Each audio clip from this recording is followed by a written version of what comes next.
I, Dr. Mittal Badania, a brand manager from Concord Biotech. And thank you, Dr. M.B. Agrawal, for giving an opportunity to organize such an wonderful session, and especially privileged to welcome you all.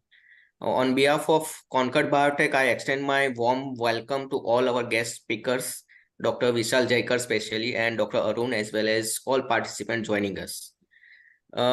Whatever the sayings, if I say some few words on Concord Biotech, the Concord Biotech is leading biotechnology company and specialize in manufacturing of fermented based active pharmaceutical ingredients.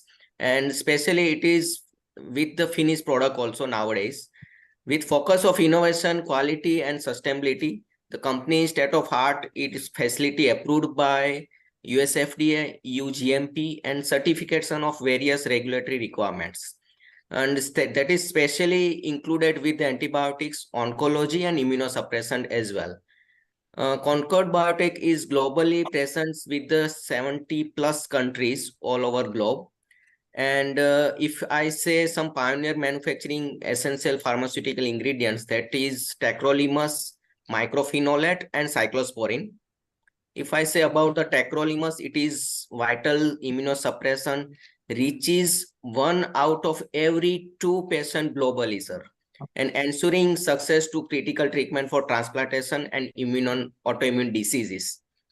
If I say mycophenolate, it is another immunosuppression which is manufactured by Concord Biotech. It is reaches out 1 out of 5 patients of worldwide, sir. And if I say about cyclosporin, it is 10% of patients are taking cyclosporin from the Concord Biotech all over globe. And we are very privileged to host this insightful webinar where we aim to intellectual discussion and especially sharpening the edge of the hematology. And thank you for your presence and active participation for the, especially we welcome Amit Khurana sir, and thank you Abhishek from Concord, those who have coordinated with you all. And thank you very much Vishal sir. And I conclude this thing. Thank you. Thank you, Dr. Mittal, for that kind words.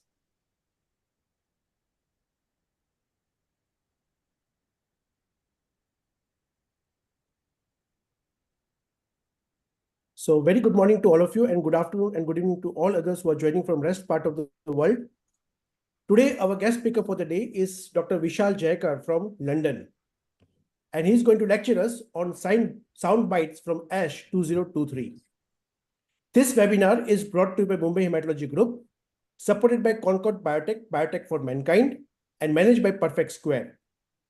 I thank Mr. Abhishek Gupta and Team Concord, Mr. Yash, Mr. Kalpesh and the Team Perfect Square, Executive Committee of Mumbai Hematology Group, our chief guest for the day, Surgeon Commander Dr. Arun V.A. from Mumbai, our guest speaker for the day, Dr. Vishal Jaikar from London, all our discussants who are themselves very eminent hematologists and hemato-oncologists, and you participants for spending the Sunday morning, afternoon, and evening. Let me give you a flavor of our next weekend activities.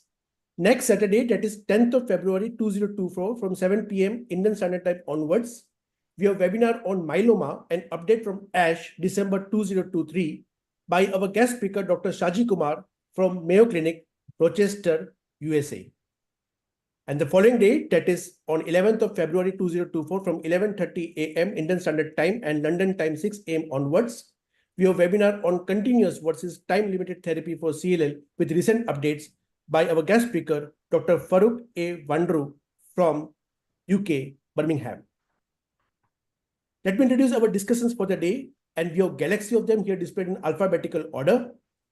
To start with, we have Dr. A.K. Ganju from Nagpur, Dr. Abhijit Baheti from Dinanath Mangeshkar Hospital, Pune, Dr. Abhijit Giram from Saidri Hospital, Pune, Dr. Akansha Salkar from Nagpur, Dr. Aniket Mohite from Jahangir Hospital, Pune, Dr. Ankur Ahuja from AFMC, Pune, Dr. Dilip Gohokar from Nagpur, Group Captain Dr. Harshit Khurana from Armed Force Medical College, Pune, Dr. Ketan Modak from National Cancer Institute, Nagpur, Dr. Kripa Bajaj from Basavathrakam Indo-American Cancer Hospital and Research Institute, Hyderabad, Dr. Kunal Chatani from Nagpur, Dr. Lisa Bulsara from Avinash Cancer Clinic, Pune, Dr. Nishad Dhakate from HCG NCHRI Cancer Center, Nagpur, Dr. Pankaj Dwivedi from National Cancer Institute, Nagpur, Dr. Rahul Arora from RST Hospital, Nagpur, Dr. Raghvendra Rajeshwarkar from Solapur Cancer Center, Solapur,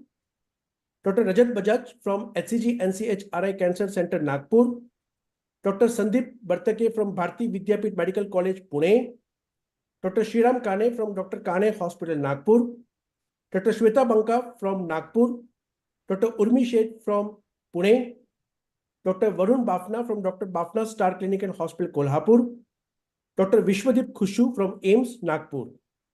Now it's a time to introduce our special guest and chief guest for the day. We have with us Surgeon Commander Dr. Arun V.A. from Mumbai. Surgeon Commander Dr. Arun V.A. is Associate Professor in Medicine and Clinical Hematologist at INHS Aswini, Kolaba, Mumbai.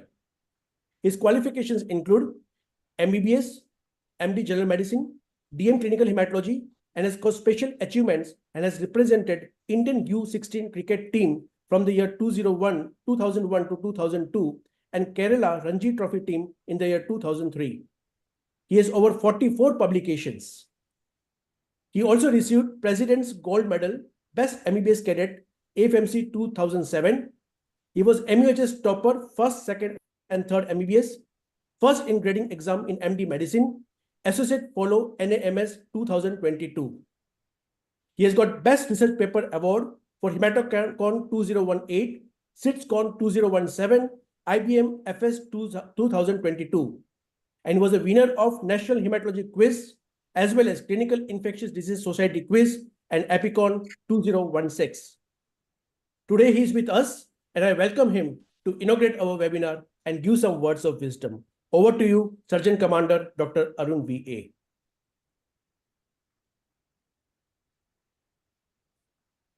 Thank you, one and all. At the outset, let me extend my heartfelt gratitude to Mumbai Hematology Group and Dr. M.B. Agarwal here for their magnanimity with which they have given me this honorous task. What still echoes in my ear is the opening address which Dr. M.B. Agarwal gave a few months ago in the midterm conference for the Mumbai Hematology Group.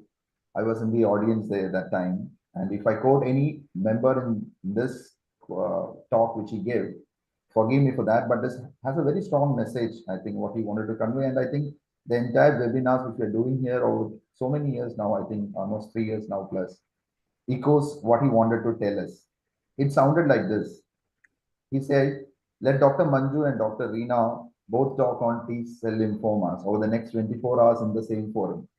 And let some junior faculty do discuss the same thing over and again. So that was the kind of presence, like for the best in the field and maybe a budding could talk on the same topic in the same forum, share their views. So some similar nod is happening here. I've been given this task and I would say I'm just began hematology or embracing it and I'm learning a lot from them.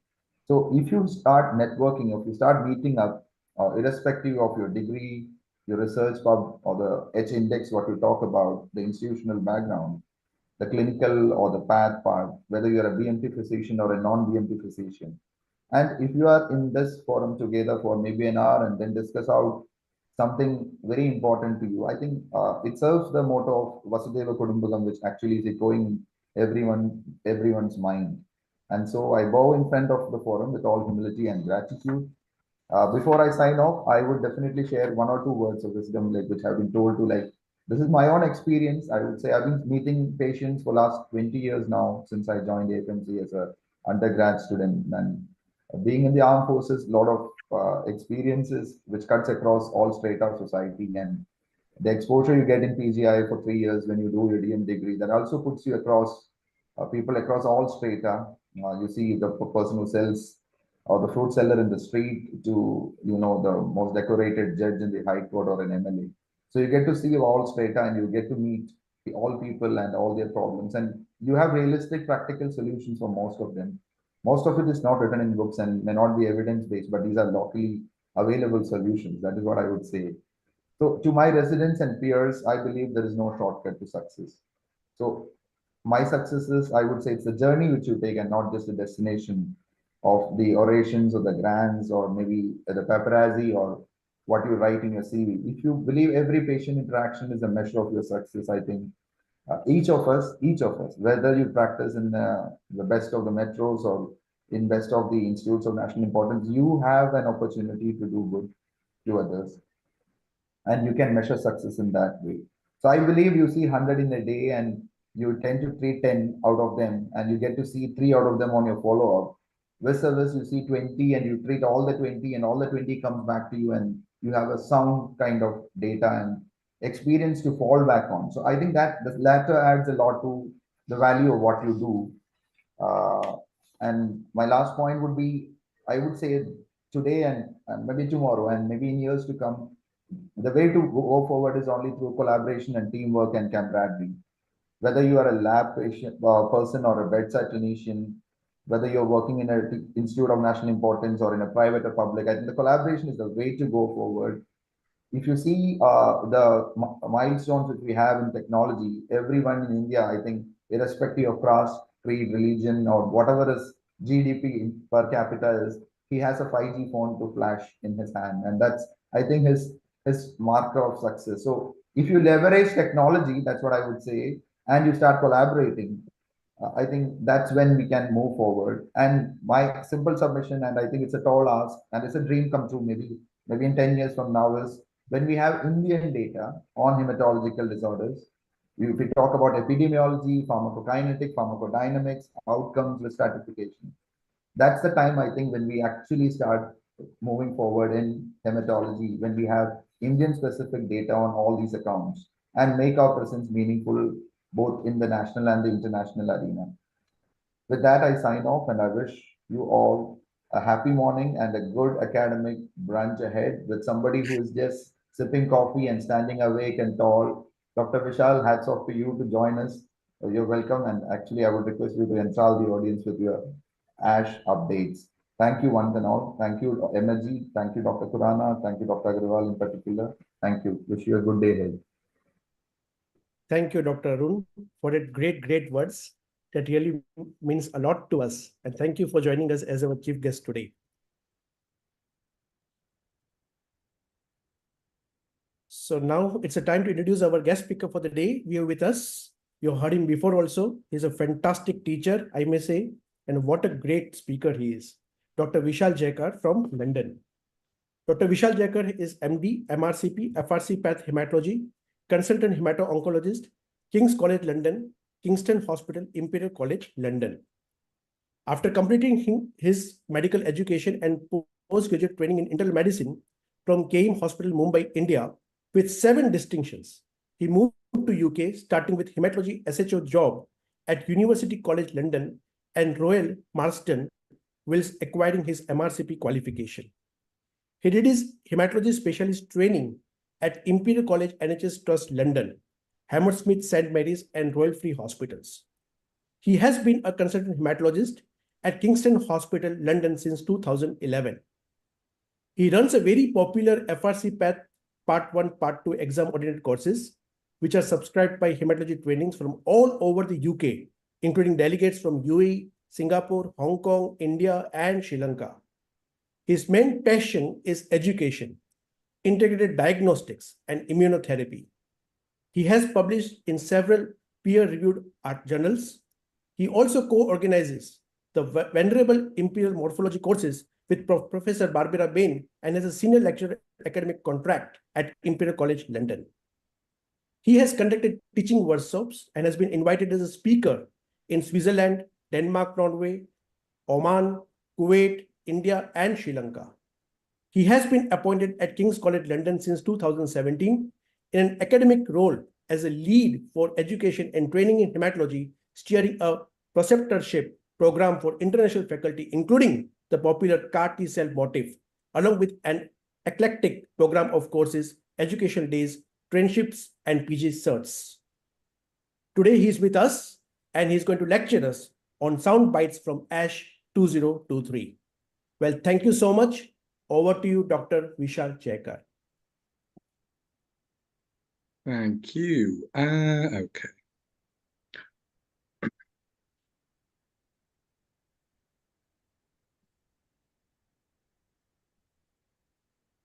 You can see the slides? Amit? Yes, we can. Yes, yes.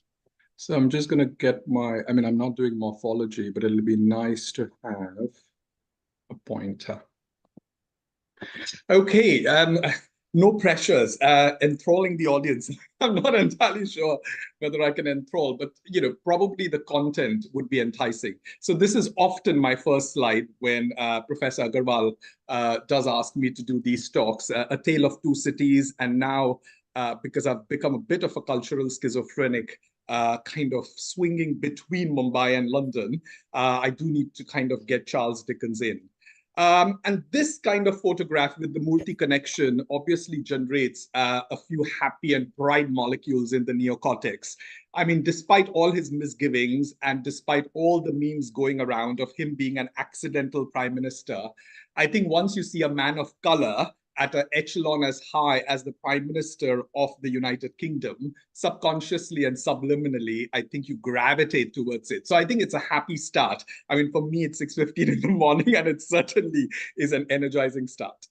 Okay, so I have been tasked, and Amit, correct me if I'm wrong, but I was hoping to kind of talk for around 40 minutes and then open it for Q&As, maybe 45 minutes and then for Q&As. Take your own time, sir. You have plenty of time.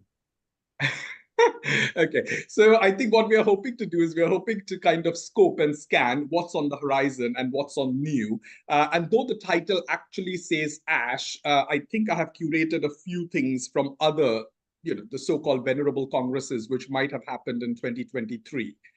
So I've got a couple of disclaimers. The first disclaimer is that, yes, you're going to go on to version 7.0 or version 9.0. So you're probably, at the end of recent advances, at least the idea is that you start seeing holograms coming out of your iPhone screen. And the cynics in the audience often say to me, but, I really can't do gene therapy and I can't really get a factor 11 inhibitor. This is just too OTT for me. And the idea here is not to kind of fracture the pragmatism of the kitchen sink reality of your life, but to kind of understand what's there knocking at the door and how could you amalgamate that in the so-called humdrum of your clinical life. And for me particularly, UK is often a year or a couple of years behind America. So every time you go to the American Congress, you feel like you've got iPhone 20, and then you come back to Heathrow or Gatwick and you're back to iPhone 12, because our system in UK basically is not as corporate as America. So we have to go through a licensing body called NICE, where things have to be cost effective. Health is not dictated by the size of people's pockets, which I think is a great diktat. But I think you always feel like you're 2 years behind. But for me, I think it just reinforces the joy of being in hematology, because it tells you over and over again that the translational journey between the bench to bedside is probably the shortest in hematology as a subspecialty, as opposed to some of the other internal medicine specialties. So these are the congresses that I was hoping to curate a few headlines and try and give my own reflections, perhaps, or at least the institutes that I work at, the collective reflections of the institute. I could be their so-called mouthpiece, of manufactured opinion. Hopefully not.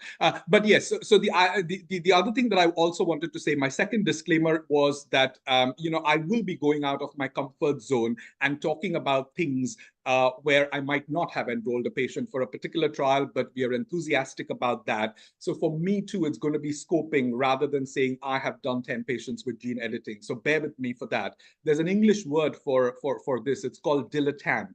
And the word dilettante means that you sound quite knowledgeable, but actually you haven't really put that in practice. And some of it might be candidly true for what I'm going to be projecting. So let's move on to San Diego, and let's transport ourselves to San Diego, which was the beginning of December 2023. And basically, I'll start with a couple of late-breaking abstracts. This was LBA2, and this is a simpatico study on patients who have relapsed and are refractory with mantle cell lymphoma. This was presented by Dr. Michael Wang. So this is a presentation to us from MD Anderson.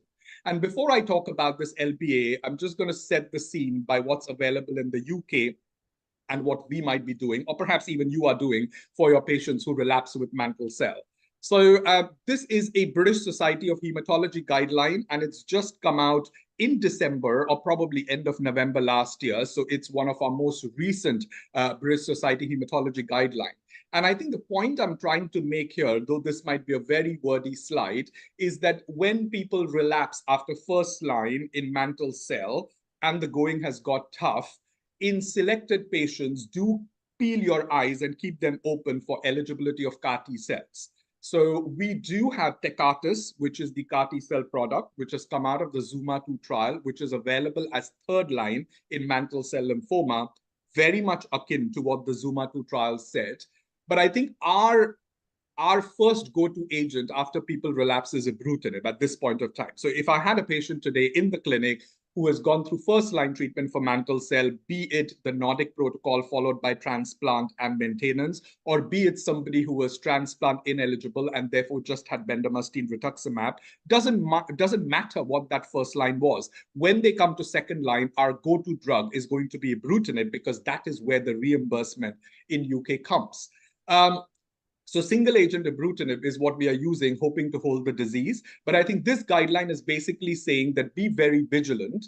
The British Society of Hematology guideline has devised a prognostic score, and this is called as a second-line BTKI MIPI score. So this is exactly for people coming for second-line single-agent ibrutinib, because we know that single-agent ibrutinib might not hold the disease in a lot of people. So you've got your regular players, the so-called biomarkers of what might predict progression-free survival. So I think you've got the Ki-67, you've got the MIPI at diagnosis before they started their first-line treatment, and you've got the progression, whether the disease has progressed in 6 months vis-a-vis more than 24 months. And based on that, you can take an educated guess as to whether this patient might do well with ibrutinib for a longish period of time, or do I need to intervene early?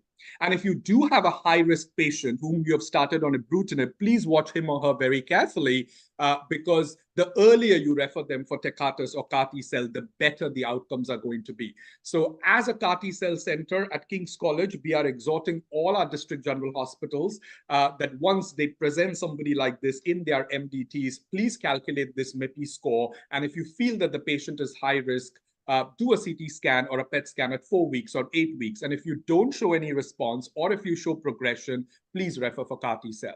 The CAR T cell result here is pretty good. You've got overall response rate getting up to upwards of 90%. And if you look at the duration of ZUMA-2 with Tecartus and mantle cell, at around 3 years, you've got around 37% of patients who are alive and who are free of mantle cell. So that's one of the kitchen sink reality point before we go on to the Simpatico trial, saying that refer early for CAR T cell in CAR T cell eligible patients.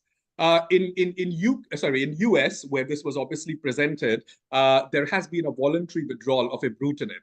But in US, depending on your insurance company, you can do what you want to. Well, hopefully evidence-based. So for them, they can use second-generation BTKIs such as Acala and Zanu. So they're drawing parallels perhaps from the CLL cohort. In UK, unless your patient is in the private sector, you won't be able to just mine and monetize on Acala and zanubrutinib. For us, it's still ibrutinib, but that might change.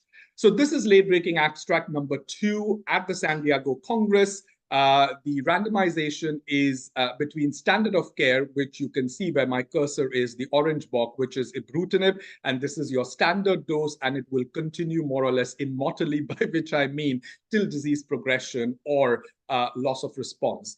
And the experimental arm here is adding the BH3 mimetic or the BCL2 inhibitor, which we all know very well, because venetoclax is something that we have been using in lots of other conditions, such as AML and CLL of late. So here you get fixed duration venetoclax, and here this is going to be your standard dose of 400 milligram once daily, but it's going to be finite for 2 years. And the idea is that by adding venetoclax with that standard ramp-up model for a finite period of 2 years on top of the ibrutinib, do I make a difference to the patient's progression-free survival?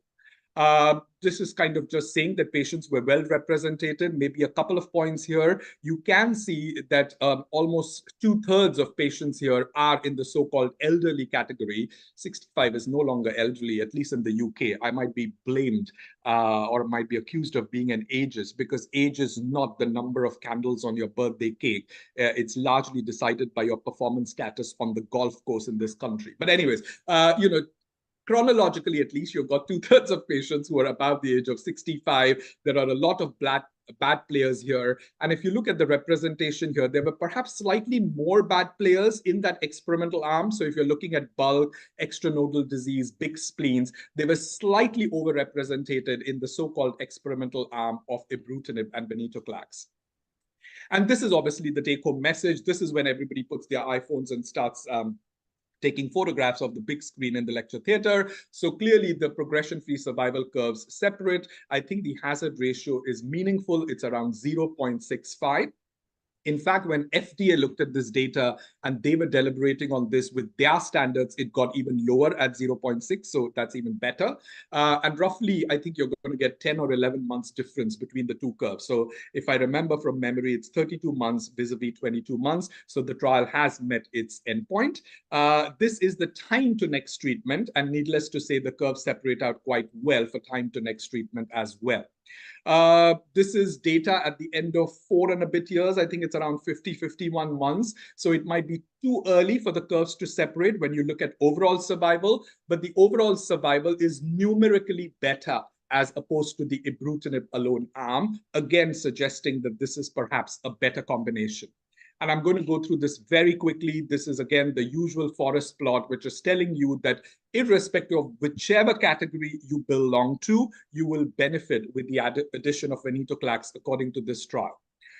However, efficacy, as we all know, is only 50% of the story. We do need to talk about toxicities. Ibrutinib and venetoclax is a combination that is uniquely used in UK in the CLL patients. So I'm digressing a little bit here. And the reason why I say that is that the Americans do not, and you got this right, the Americans do not have a license for using combination of ibrutinib and venetoclax in the United States. But in the United Kingdom, based on our trials of GLOW and Captivate, we do have that combination, which is available for first-line CLL. So it's a 15-month combination in CLL where we do a run-up of 3 months with ibrutinib and then introduce the venetoclax to scupper down the rates of tumor lysis syndrome.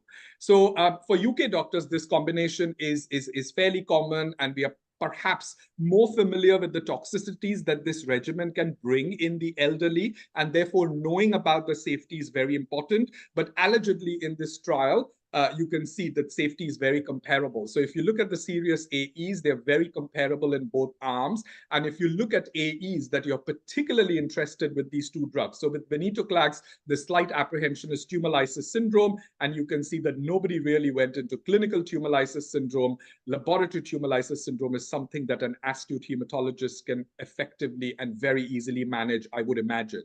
And if you look at the so-called ibrutinib-related toxicities, and you're looking at arrhythmias, quite surprisingly, only 5% of patients had atrial fibrillation. So, I mean, it's not a big cohort. It's around 350 patients equally divided between these two cohorts. But it looks like the toxicity is not particularly punishing or particularly dark.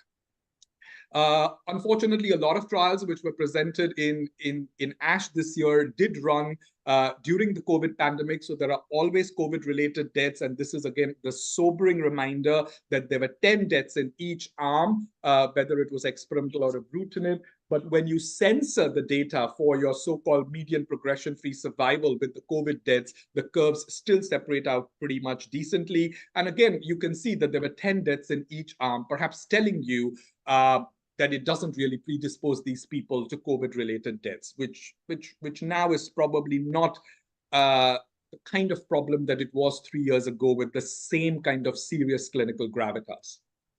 So they concluded that FDA is deliberating on this combination, and this combination is likely to get approval. I did check last night before I put the slides together. FDA still hasn't approved this combination, but it most likely will. And this is just sidetracking a little bit and talking about perhaps another exciting agent that we are looking at in the relapsed refractory setting for mantle cell. In my headspace, a lot of parallels in mantle cell are drawn from the CLL genre, and the CLL paradigm is a little bit ahead of mantle cell. So I think many of you might be familiar with this non-covalent BTKI inhibitor, which is called as PIRTO. We've had a couple of patients who have gone into PIRTO in the private sector, and we did run a trial, though I never enrolled anyone for the trial at King's.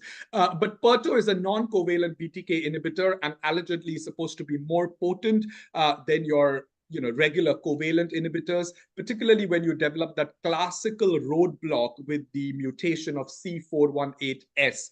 PIRTO is agnostic to that mutation because its catalytic domain is nowhere geopolitically in the vicinity of the C481S codon or that frame shift. And therefore, irrespective of whether you've got this mutation or not, PIRTO is supposed to work when you lose response to your covalent inhibitors. And the noise about PIRTO in the community is that it's an extremely well-tolerated drug. In fact, there were lots of patients who came back to their physician saying, are you sure I'm not in the placebo arm because I'm not getting a single side effect? Are you just giving me gems or Smarties?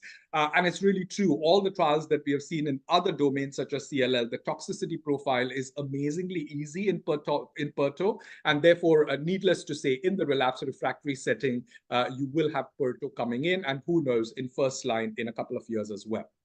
I'm going to skip through this slide, but probably, well, I'll just dwell on it for 10 seconds. So this is not making noise, okay? So this is not a headline from ASH, but I just found it interesting, and therefore I'm going to dwell on it for maybe 30 seconds. I'm just going to call this molecule Xylo, and Xylo is an antibody drug conjugate against ROR1. So for people who work in diagnostic laboratories, I think people have pushed the envelope beyond the usual markers in flow cytometry and immunophenotyping for CLL and for mantle cell. And certainly in our integrated diagnostic lab, we rely a lot on ROR1 for both CLL and for mantle cell. We rely on CD200 and CD43 for our CLL scoring. And for mantle cell, we clearly do cyclin D1 and SOX11 as our bona fide markers for mantle cell. So I thought it was quite interesting because when you go chemo-free and you've got a targeted treatment, hematologists organically enthuse about it. So I just thought that if you had an antibody drug conjugate against ROR1, that might be interesting. This is phase 1, phase 2 data, but allegedly there were 19 patients with relapsed refractory mantle cell, and 7 of those showed complete remission in that relapsed refractory cohort. So it's not a headline, but it's an intriguing concept of another antibody drug conjugate against a novel marker such as ROR1. This is my next sushi bite. I mean, people might wonder, why are there sushi bites coming in this presentation? I think the reason for that is when you do ASH highlights or when you do sound bites from any Congress, you're not going to talk about them as a single monopolizing piece, right? Because you've got to move on pretty quickly, and therefore you're just going to get little Mackie bites. And I should have been born in Japan because I'm a complete fan of sushi. Anyway, so therefore you're going to see a lot of these sushi slides. And for you in your neocortex, it means that we are switching. So therefore you need to now stop thinking about mantle cell lymphoma in second or third line, and you need to move on to first line. Okay. So with first line mantle cell lymphoma, I did not make this slide. This was presented at ASH, and it was again talking about the same age concept, chronological versus biological. And it's basically saying that when you decide that, do look at, on a more serious notes, I think rather than just having that bedside thing about, is he replete of his ADLs and IADLs, which is activity of daily living or instrumental activity of daily living, I certainly would ask my registrar to do a more formal geriatric score. There are specific geriatric scores in hematology and a geriatric 8 score to actually get some objective evidence, because I hate playing this semi-god complex of, you look like you're 65 and you're 75, so therefore I'm going to give you the Nordic protocol and take you to transplant. I think that is probably a little bit higher pity, and therefore please put some objective scoring to it. So this is a trial for first-line mantle cell lymphoma, and my disclaimer is that this is not from ASH 2023. This is from ASH 2022, but I think it's relevant, and because it has been espoused by the British Society of Hematology guidelines, I'm just going to talk a little bit about it. So this is the Triangle trial, which is quite a tantalizing trial. So here, This is a European trial, and this has got around 970 patients, which are randomized in 3 arms. These are young, fit mantle cell lymphoma patients. We are talking first line again, and we are talking transplant eligible patients. And this trial perhaps is asking 2 questions. Number one, if I add ibrutinib upfront, will it improve my progression-free survival or overall survival? That's one. And the answer to that is pretty rhetoric and obvious. But the other question is, do I really need autologous stem cell transplant in my first-line backbone for mantle cell lymphoma? So that, I think, is a very tantalizing question. So this is one of those trials which is almost perhaps causing a sort of existential crisis for autologous stem cell transplant in mantle cell lymphoma. So this is your standard arm where patients with first-line fit patients with mantle cell lymphoma are getting alternating cycles of R-CHOP and RDHAP. You can't quite combine ibrutinib to cytarabine. So ibrutinib in the experimental arms could only be combined with the CHOP regimen. So where my laser pointer is at the minute, you can see that ibrutinib in both these experimental arms was combined with the R-CHOP component of this induction regimen. I mean, again, in the UK, we do not use this regimen. We would normally use Maxi R-CHOP and R-cytarabine. So we use the Nordic protocol for punters who are pretty much fit. But who is to say that this is the wrong regimen? There hasn't been a head-to-head, but this is the regimen that they used for induction. And then you basically have an autologous stem cell transplant observation, but a lot of people did get rituximab maintenance here. So you do your standard of care, which is induction, followed by autologous stem cell transplant, followed by rituximab maintenance. And then what you do in arm B is you add ibrutinib to everything. So ibrutinib has been added to maintenance, ibrutinib has been added to induction. And this is the tantalizing arm that I have been alluding to. So this is your arm where you can see that the purple box of autologous stem cell transplant is missing. So what people were very interested, even at the end of 2022, is what happens when you compare arm B to C. And this is what happens. So this is the endpoint of this trial is not progression-free survival. It's freedom from failure survival. So this is FFS, freedom from failure survival. So I don't have the earlier slides, but if you look at the difference between arm A and arm B, you've got a 14-point difference. If you look at the difference between arm A and C, you've got a 16-point difference allegedly. But as I said, people wanted to look at these two. And when you look at these two, these are the 2 curves. So these are the FFS curves of arm B and C. And you can see that they're overlapping.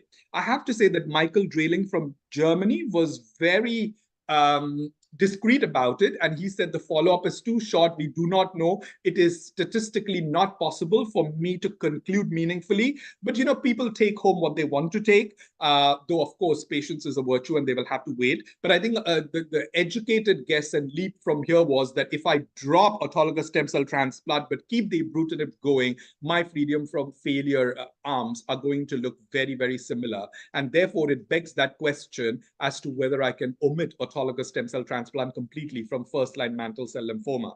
The transplant doctors are already having a sort of crisis because a lot of our diffuse large B-cell lymphoma patients in second line now are going for CAR-Ts. So they are kind of wondering, are we going to be out of jobs? But anyways, the next presentation will tell you that they're still maintaining their jobs. Overall survival, again, not meaningful because the follow-up is very, very short.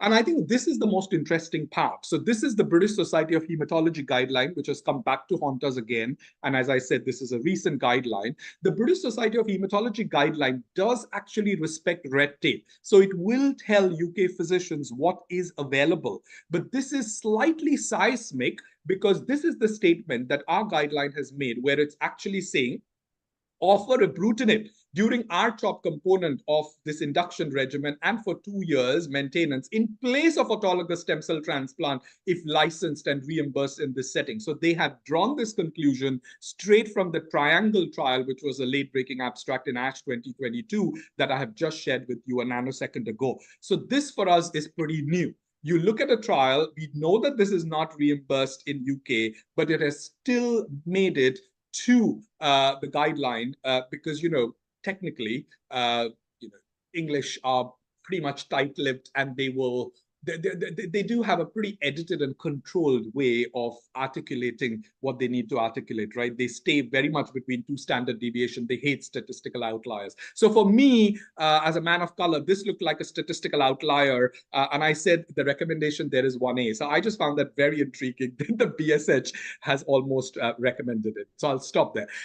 These are a few other trials in the so-called first-line setting. So this is an old trial, which is called a SHINE trial. So this is transplant ineligible patients. The backbone there generally is bendamustine rituximab. We don't like a lot of R-CHOP for our mantle cell lymphoma patients first line because the BRIGHT and the STILL trial showed that the PFS was better for BR. But of course, if it's a toxicity issue, we will use R-CHOP. But BR is our go-to regimen. So this was compared with the addition of ibrutinib.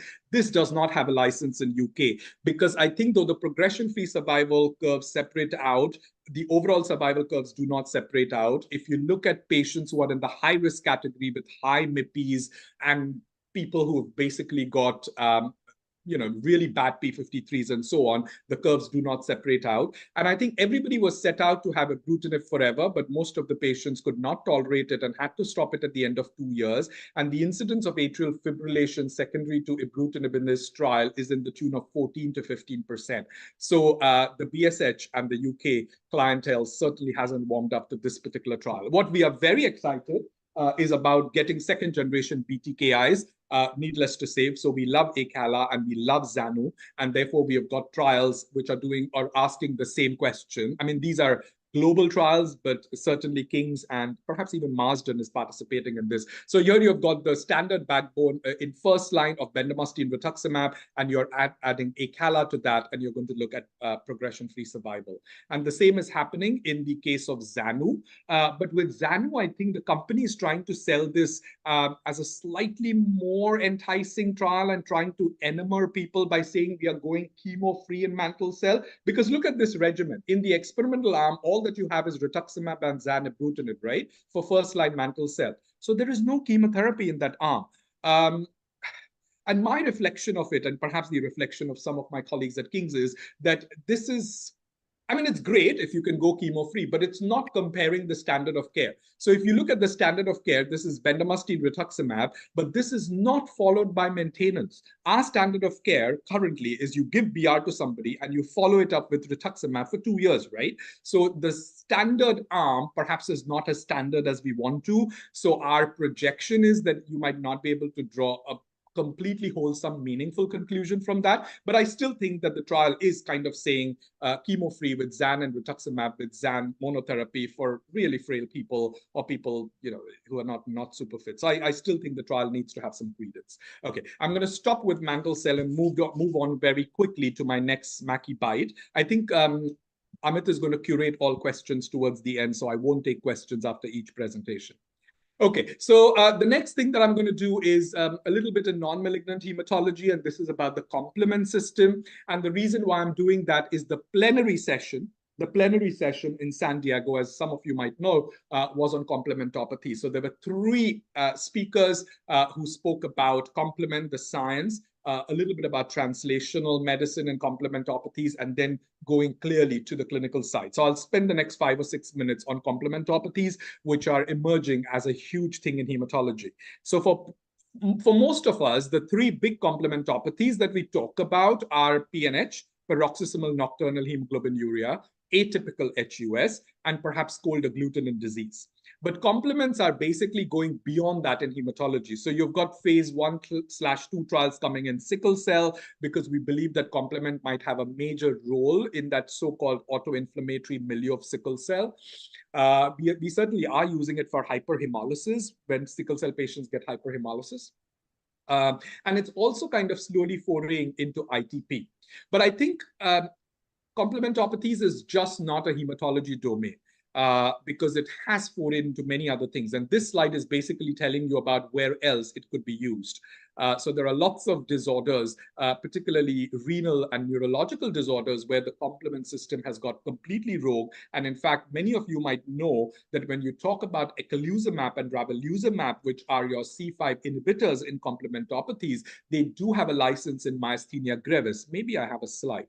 Oh, I don't. They do have a license in myasthenia gravis. They do have a license in ANCA vasculitis. They do have a license in IgA nephropathy. They do have a license in neuromyelitis optica. So I think, the internal medicine doctors are also looking at the complement pathway and are slowly warming up to it. This is the slide. This was the first slide, which was shown at the plenary session. And it was a little bit like, this is Edvard Munch. I mean, people who have been to Norway and have seen this in the museum. It's an amazing painting, I have to say, the screen, right? So I think this is the general reaction that is evoked by internal medicine doctors or perhaps even trainees in hematology. And I think the plenary session was trying to say, warm up to complement. It is not as overwhelming as you think it is.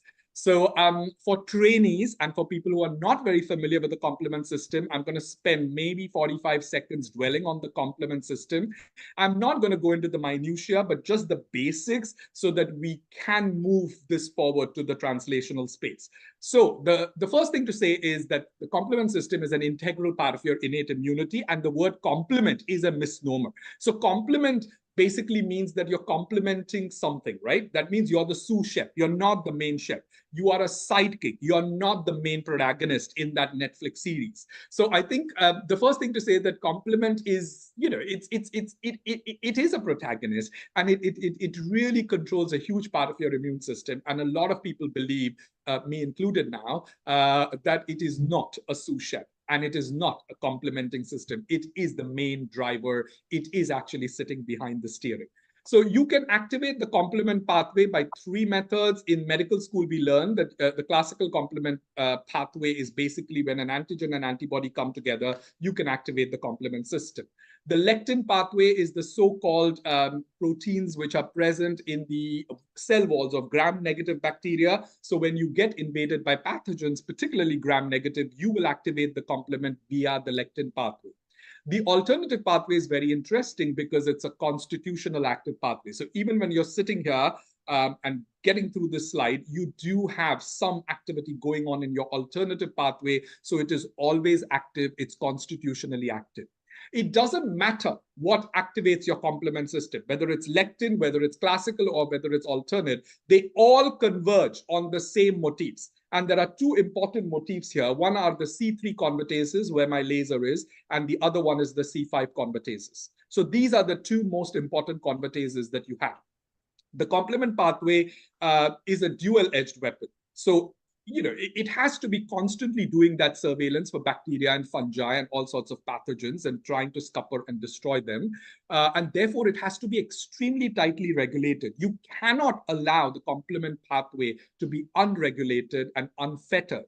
And for that, it is very tightly regulated. And 2 of the so-called police checks in that pathway are your famous CD55 and CD59 molecules, which basically then control the C3 convertases and the C5 convertases respectively.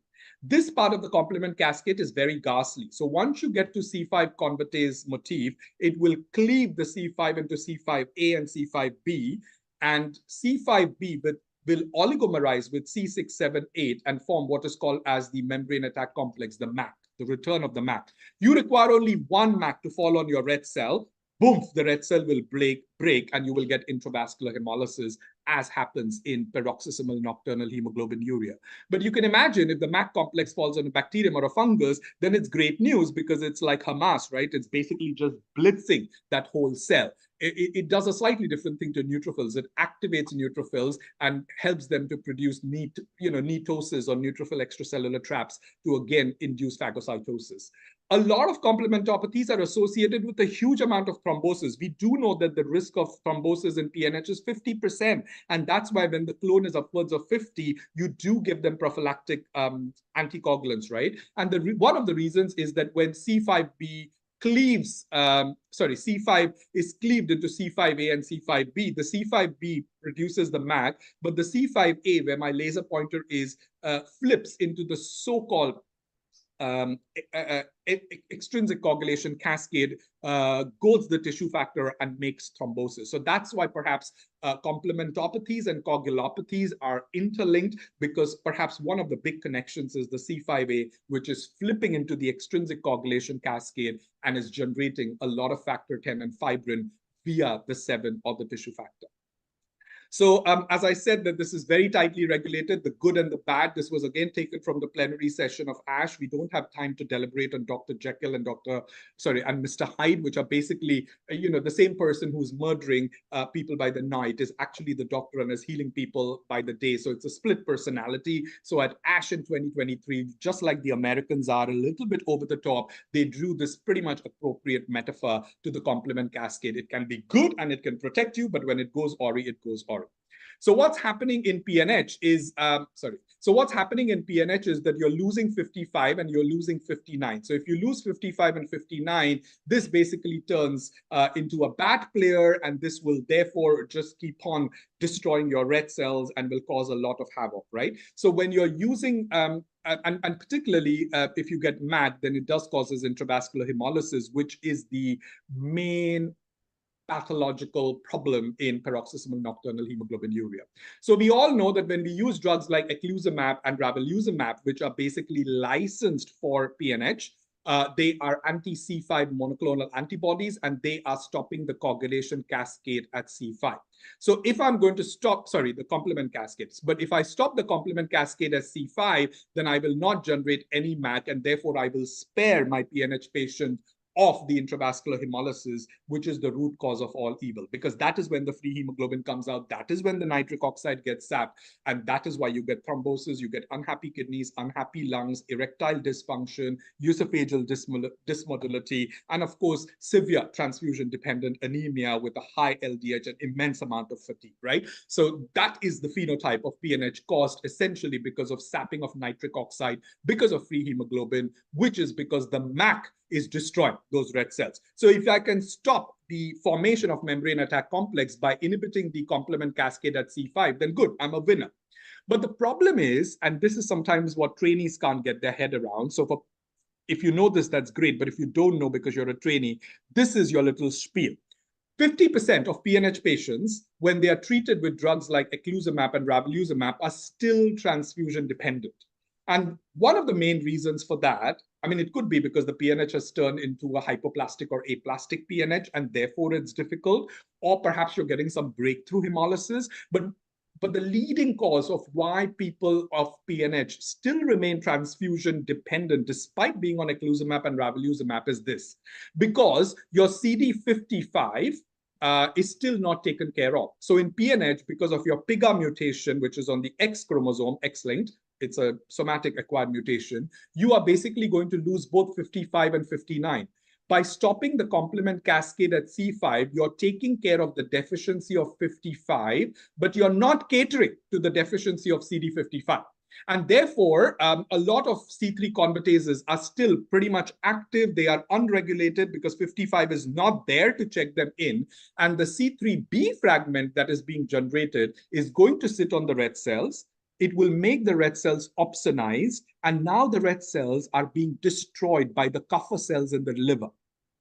So people suddenly on ravulizumab and eculizumab will develop a Coombs positive or a C3b positive anemia, and that is the principal reason why they are still not very happy despite being eculizumab. Don't get me wrong, the only unhappiness is that they still require transfusions from time to time. But their big problems like esophageal dysmotility, bad kidneys, erectile dysfunction are all gone because the nitric oxide is being taken care of, because the MAC is not wreaking havoc.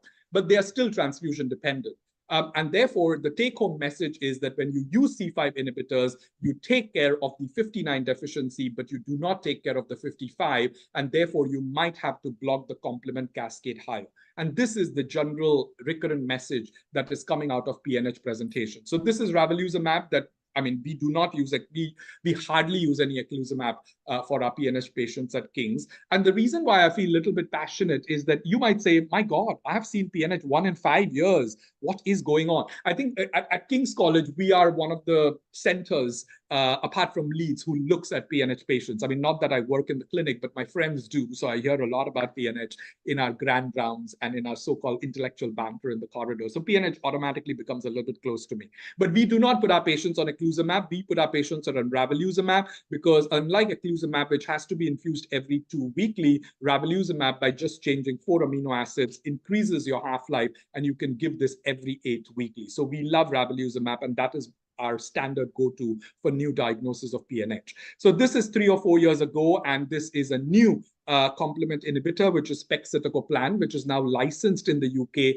and this is inhibiting the complement cascade at C3. So this is exactly catering to the problem that if I have a PNH patient on ravulizumab who's still transfusion dependent, because I'm still getting C3d mediated extravascular hemolysis in the Kupffer cells of the liver, I must give them pegcetacoplan. We don't like pegcetacoplan a lot because it has to be given 2 or 3 times in a week, albeit it is subcutaneous. So this is the Pegasus trial that I'm not going to dwell on, which gave pegcetacoplan its license. And you can see that these people basically so everybody started on a combination of pegcetacoplan and eculizumab or ravulizumab, and then people continued with pegcetacoplan, and you can see that their hemoglobin is still pretty much stable. But the moment you stop pegcetacoplan, the hemoglobin drops, because these punters here on the red line are exactly the kind of people who are getting C3d mediated extravascular hemolysis. Okay, so now what has happened in ASHES and EHAS is that they have obviously punching beyond pegcetacoplan, and now people are talking about oral inhibitors to the complement cascade. So this is factor B and factor D. These are also big motifs in the alternative pathway of the complement cascade, and they are upstream. So they will take care, if there is C3d mediated extravascular hemolysis, they will take care of it. So danicopan, and I think we enrolled 6 or 7 patients in this trial at King's, but this is basically an oral molecule. And this can be added on to ravulizumab or eculizumab, and it prevents the extravascular hemolysis. So this was making some noise, but the molecule which was making a lot of noise in the last 2 years, and this was presented in 2022 ASH and represented in 2023 with a pooled analysis. This is the new oral molecule for PNH called iptacopan, and this is going to be inhibiting factor B and therefore the proximal complement cascade. And this is basically an 8, I mean, it's a funny randomization, but it is what it is. It's an 8 to 5 randomization of 97 patients, I think. So 8 of them, whatever, 8:5 ratio. The experimental arm is oral iptacopan, and the standard arm is ravulizumab or eculizumab. And I think the endpoint is a hemoglobin upwards of 12 grams and transfusion independence, and 92% patients did achieve that. So this is that graph basically showing that you, needless to say, do much better if you're on iptacopan. So I think this is what people are talking about in ASHES, and in the plenary session, we have come to perhaps a utopian land where we can control hemolysis in paroxysmal nocturnal hemoglobinuria, and therefore, by the same logic, perhaps atypical HUS as well, by just swallowing a tablet. I mean, the slight worry that we have in PNH patients is compliance. So your complement cascade will be inhibited as long as you take iptacopan 200 milligrams twice a day, but you forget to take a tablet, what's really going to happen to you, right? So that is a slight worry with compliance, but otherwise people are very happy. You're going to get rid of subcutaneous or intravenous infusions, and you're probably going to take an oral tablet and take care of the complement cascade, and the energy keeps on moving. So I have just curated all the novel inhibitors which were presented as abstracts in ASH, and you can see that there are many. So the take-home message from this is not to go through the granular data here, but to understand that there is a lot of excitement about complement inhibitors. And PNH and atypical HUS will always remain as poster childs. And if they work in those 2 disorders, then the hematologist probably will pave the way for the other complementopathies that I was talking about, like ANCA vasculitis or myasthenia gravis or whatever. So very quickly moving on to the next sushi bite, and this is again another complement disease, and this is cold agglutinin disease. I'm not too sure how prevalent it is in parts of India, but certainly we've had a mild winter. So where I'm sitting currently, the temperatures are supposed to be -2, but I'm sitting in a temperature even outside, right? So the winters are mild. But if your winters are very bad, and if you have a patient with CAD, then it becomes quite difficult. So this is cold agglutinin disease, and cold agglutinin disease does not have a lot that you can do for them, right? So I think generally I will tell my patients, stop smoking, wear mittens and gloves, dress appropriately, give them transfusions in the winter months through a warmer, could use rituximab if there is a clone driving it, perhaps an addition of rituximab and bendamustine in eligible patients. But beyond that, I don't have much to punch around. responses to rituximab are typically a year or two, not beyond that. So it becomes like a disease with a lot of unmet need. So in the last 2 or 3 years, you do have an antibody against that, and this antibody is called as sutimlimab. Sutimlimab is also an antibody which inhibits the classical complement cascade. It is a monoclonal human Ig4 antibody against C1s. So it's basically switching off the complement cascade right at the beginning, and needless to say, cold agglutinin disease is also a complementopathy, again, because of the C3d sitting on the red cells, which get opsonized and get destroyed in the liver. I've said that ad nauseum. Anyway, so sutimlimab, unfortunately, intravenous antibody has to be continued. And there were 2 big trials. One is the Cardinal, one is the Cadenza. Cardinal is a trial for patients with CAD who are transfusion dependent. Cadenza is a trial for patients with CAD who are not transfusion dependent, but who have all the horrible symptoms of fatigue and acrocyanosis and Raynaud's phenomena, high LDH, etc. And the pooled analysis was presented. So this is pretty much old, but it's from 2022. But if you look at ASHES, it does work, by which I mean that your LDH goes down, your bilirubin goes down, your hemoglobin spumes up. So in that plenary session, there was a tribute which was also played to the pooled analysis of the Cardinal and the Cadenza trial, where you could consider sutimlimab for patients with cold agglutinin disease. Okay, so I think I've been baffling for around 40 minutes. Amit, I'm just going to do one more sushi maki for 10 minutes and then stop, okay? Yeah. Okay, so this happens to be one of my favorites, and I think I did this for the last one as well, but I think things have moved very quickly. And what I'm going to present to you in the last 7 or 8 minutes is a little bit of Netflix drama. Not because I created it, but I'm just going to reproduce it. So there was a lot of spirited disagreement between the doctors who were propagating for gene therapy versus the transplant doctors. And I'm probably hoping to create and reincarnate that same Amazon Prime drama to you. And it just keeps it interesting. So popcorn, anyone? Go and grab your popcorn tops. Okay, so DNA helix. We are all looking at the crack in the creation. So CRISPR-Cas9 is something which has revolutionized. If there are 2 tectonic shifts in hematology that have happened in the last 5 years, unequivocally, they would have to be immunotherapy with CAR T-cell and BiTE, perhaps immune checkpoint inhibitors. And the second one is CRISPR-Cas9, which is gene editing. So I live in a matriarchal household with the 2 women, i.e. my wife and daughter, who are worshipped in this house because it's all hashtag woman power here. I do not wear the pants. It's very matriarchal. Anyway, so the thing is, when Jennifer Doudna and Emmanuel Charpentier won the Nobel Prize in 2022, the women in this house were very excited because these were 2 women who had won the Nobel Prize together. Okay, I mean, they don't get along very well with each other, but I'm not going to talk much about it. And her book, Crack in the Creation, is a fantastic read, Jennifer Doudna's. So I'm not going to talk a lot about the so-called cut and paste, the guide mRNA, and the CRISPR product, which is your molecular precision scissors. But I think this gene editing will work well, or perhaps slightly easily, if you've got monogenic disorders. And hematology, as our calling and as our vocation, organically lends itself to that, because we've got 3 monogenic disorders that we deal with, right? We've got thalassemia that you see a lot. We've got sickle cell, and you do have pockets of sickle cell, certainly in India, that I know of. And then, of course, we've got hemophilia, boys, right? So monogenic disorders, CRISPR-Cas9, I'm looking at you with excitement. So I'm going to talk a little bit about sickle cell because this is where all the excitement was. So single gene substitution, glutamine to valine, which polymerizes the sickle cell. It becomes intransigent and inflexible and wreaks havoc in red cell physiology. This is something that has been said ad infinitum at ASH congresses, and ASH Congress is very aware over the last 2 or 3 years about inclusivity, just like the Oscars are, right? I mean, if there are less people of color who are represented, then of course, there has to be a certain voice and there has to be a certain amount of rebellion and mutiny against that. So this is again saying in America, if you compare cystic fibrosis, which is a white Caucasian disease, to sickle cell, which is obviously a black disease, predominantly from sub-Saharan Africa and other parts which are non-Western, then you can see that, you know, you can loosely compare cystic fibrosis and sickle cell because they're both autosomal recessive. They both have a single mutation. There are 16 FDA-approved drugs for cystic fibrosis over the last 20 years, as opposed to 4 for sickle cell.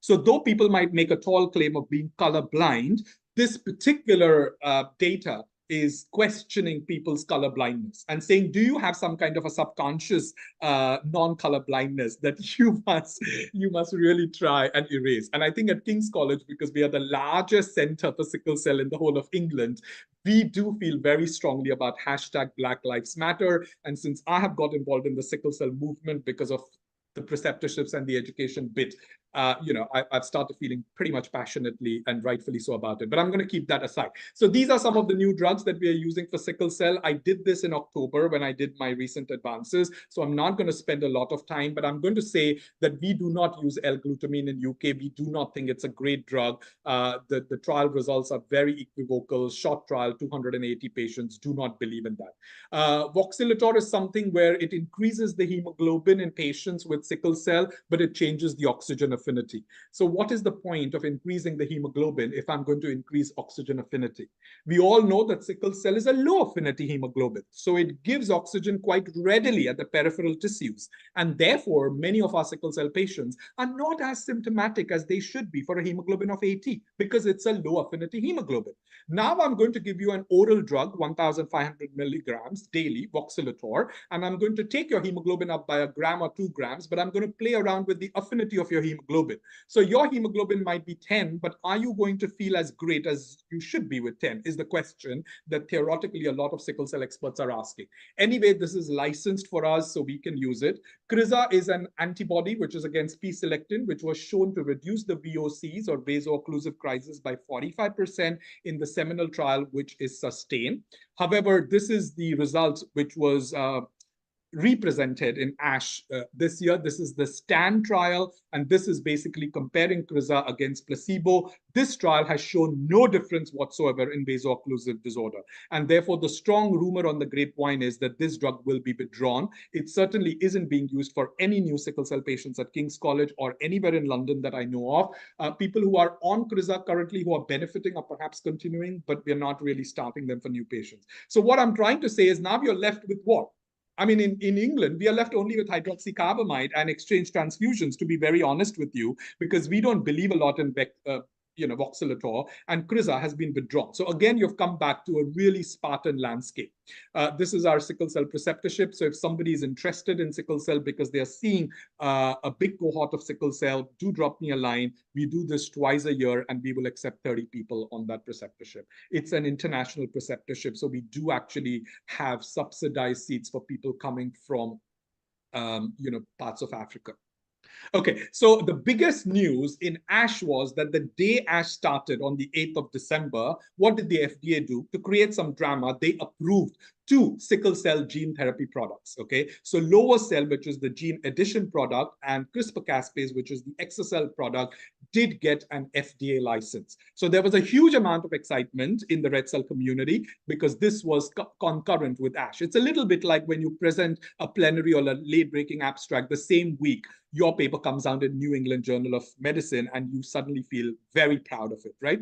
So it's a little bit like that. So you have an FDA license now for 2 gene therapy products for sickle cell. The sobering fact, however, for me and for many others is that the price of lovo-cel is 3.1 million. And the price for exa-cel, which is the CRISPR-Cas9 product, is 2.2 million. So it comes with a really big sticker price. And I think the question you need to ask is that only 5% of sickle cell patients will live in UK or in Europe or in America, which are technically supposed to be resource-rich countries. But 95% of your population is in sub-Saharan Africa and in Asia, right? They're not resource-rich countries. So to take a product which is currently at 3 million or there around to this particular part of the world is going to be very, very challenging. But nevertheless, I'm not trying to be a cynic. I'm not trying to be a skeptic. I'm very enthused by gene therapy. It just needs to be scalable and transferable to the right part of the world where the sickle cell population awaits it. But it might happen in the coming decade. The problem with this is that if you feel that this is real gene correction, so I'm actually correcting the glutamine to valine substitution at position 6, it is not doing that. All that these gene therapy products are doing, whether it's lovo-cel or exa-cel, is that they're increasing hemoglobin F. We do know, so if you look at this part of the graph, if I increase my hemoglobin F by more than 8.6%, allegedly I will improve survival in sickle cell by 30%, 30%. So increasing hemoglobin F is always a good thing. So what the CRISPR-Cas9 product is doing is that it's going on chromosome 2 and it's CRISPR-Casping the BCL11A gene. For trainees who are not very familiar with this, BCL11A is the master transcriptional regulator, which switches between the gamma and the beta globin genes. We are all born with we are all born with hemoglobin F, which is alpha and gamma. Between months 3 to 6 of our early life, we must switch from those gamma chains to beta chains and therefore produce hemoglobin A. And BCL11A is the transcriptional regulator for that. So if I actually do ex vivo extraporation of the hematopoietic progenitor and stem cells and basically CRISPR-Cas9 the promoter region in erythroid-specific BCL11A and scupper it down, I will get gamma production. I will produce more hemoglobin F. And we have just said that if I produce more hemoglobin F, my phenotype will improve, my survival will improve, right? So that is what they're basically doing. With CRISPR-Cas9, or even with gene addition, when you're putting the cargo in these CD34 hematogenetic progenitor cells, what you're doing is you're basically increasing the hemoglobin F by scuppering down the BCL11A. So I'm not going to go through the first patient, etc. But this is the trial for exa-cel, which was represented in ASH. This gets presented every year in every single congress. So, you just add a few more patients and a longer follow-up. The big problem currently with gene editing is that you're still using busulfan. So it's still a myeloablative approach, and we can't get rid of busulfan. So if you're going to put people with sickle cell or thalassemia in a CRISPR-Cas9 model, and you're going to select people between 12 to 35, you will have to tell them that I am going to give you chemotherapy. Your fertility might not be the same as it was before. You're probably going to be rendered infertile. And what everyone must understand is that this is very different from something that you do in malignant hematology. If you do something in malignant hematology, you tell them I'm giving you chemotherapy, you might be infertile. It's perhaps a slightly easier thing to stomach. But if you've got a chronic disorder which is not malignant, and I'm going to give you chemotherapy to get you better, hopefully once in a lifetime treatment, with perhaps the caveat of infertility, it becomes a slightly difficult chew.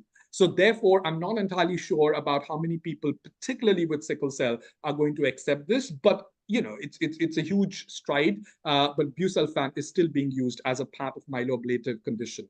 I'm not going to talk about this. So the biomarker of success in these trials, and you've got to get used to these biomarkers of success. So that is basically VF12. So that stands for vaso-occlusive free period of more than 12 months. And you can see that almost all patients who had the CRISPR-Cas9 exa-cel product in sickle cell were vaso-occlusive free, except for one patient.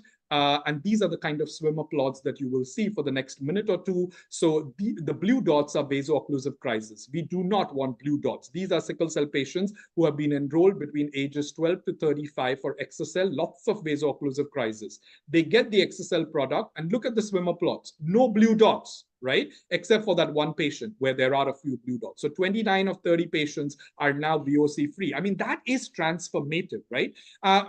This particular patient who still has a few vaso-occlusive crises, these vaso-occlusive crises were allegedly mild, and he or she did not have to come to the hospital for management of vaso-occlusive crisis. So when you change the biomarker to HF12, which is hospital-free stay of 12 months, you will see that all patients with exa-cel, all patients, 100%. Okay, nobody required to go to the hospital for a vaso-occlusive crisis. So these are almost amazing results, and people are looking at it with lots of excitement. So this is the swimmer plot again for hospital-free vaso-occlusive crisis, and you can see that the swimmer plot where my laser pointer is very, very clean. So this is basically saying that this is doing well. Because we are very short of time, I'm just going to spend 1 minute on that. Thalassemia is very close to your heart because you do see a lot of thalassemia major patients, and the same excitement in for exa-cel for thalassemia major as well.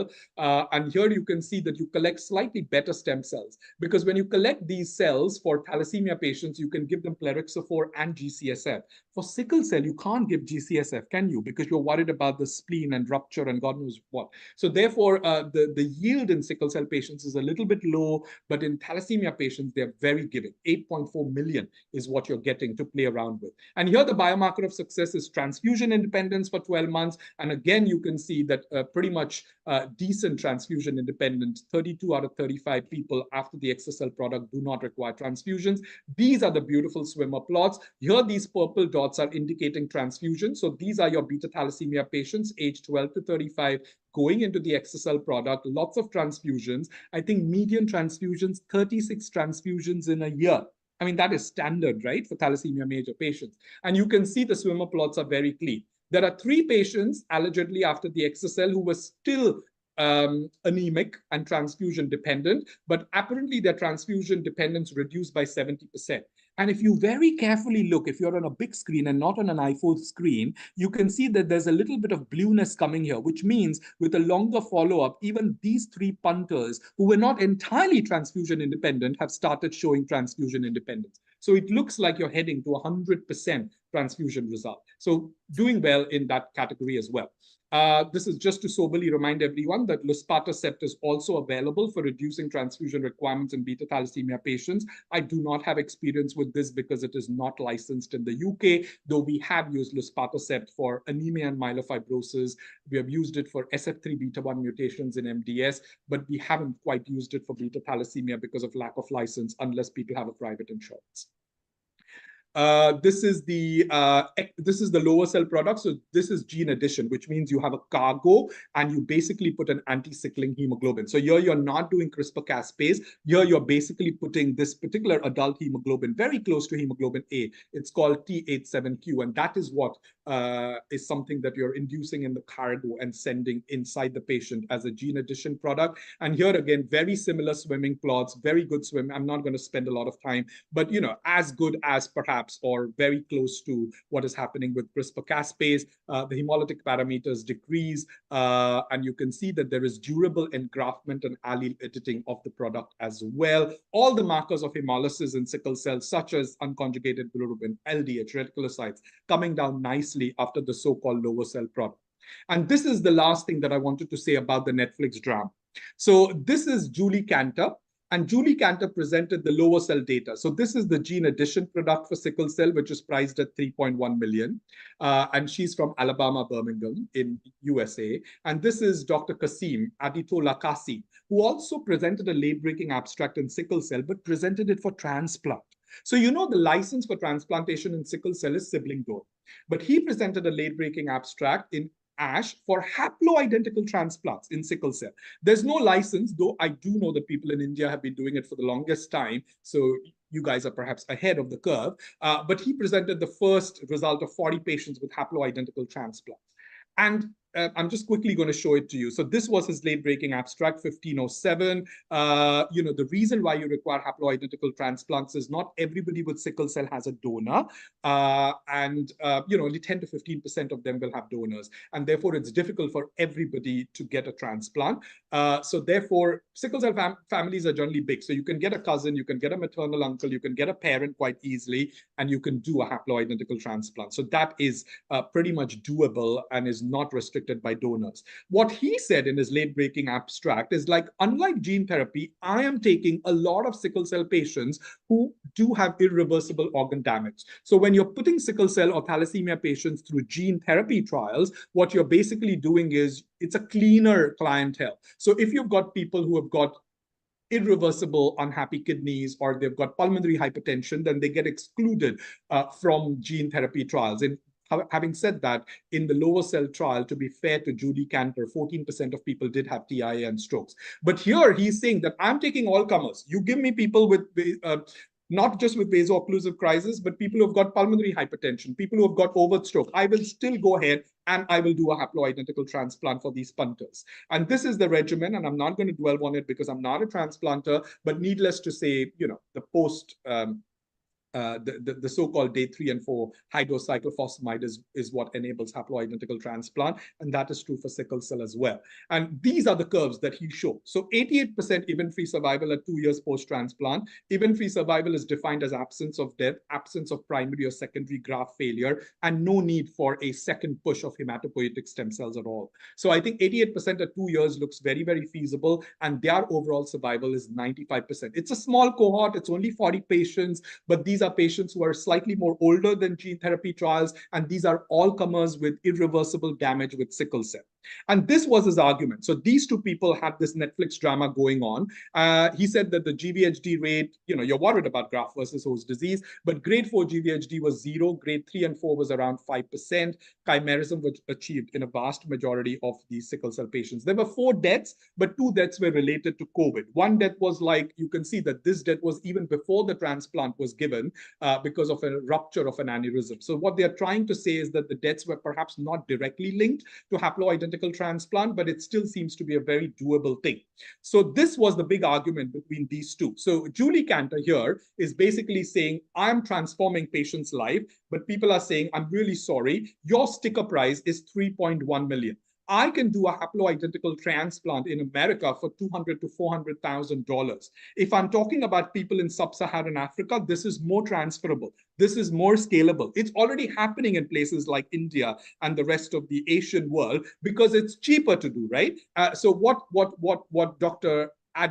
Aditola is saying to her is, I'm really sorry, but I have got a better option than gene editing. Well, not in those words, but I think that is what he was trying to suggest. It's cheaper. Everybody has a haploidentical donor. My rates are pretty good. And she's basically saying, 3.1 million, but that money can't make the mare go. You are giving lives back to people. You're not using any mycophenolate or tacrolimus. You're not worried about GVHD.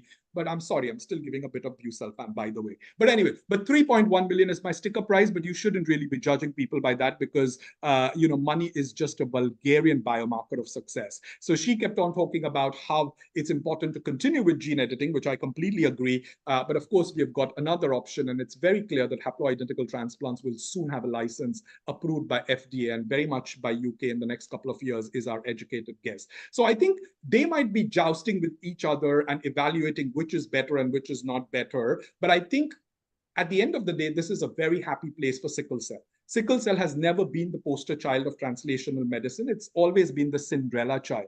And for people now actually jousting and vying and debating and arguing about two viable semi-curative options, I think is a renaissance period for sickle cell. So with that happy note, I'm just going to stop because I think I might have overrun Amit as always. But Amit, I'm going to stop and very happy to take questions now. Thank you so much, sir, for that wonderful and fabulous talk. And I may say, people over here will now judge you. You are a best, excellent, and a superb teacher. Every oh gosh, word, no pressure. Well-spoken word. Every point was so crystal clear. I may say, hats off to you and big salute to you, sir. Thank you so much for coming over here.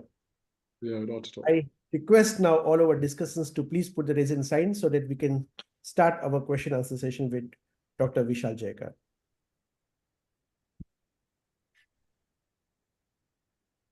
Dr. Sandeep Bartake. Yes, your question, please.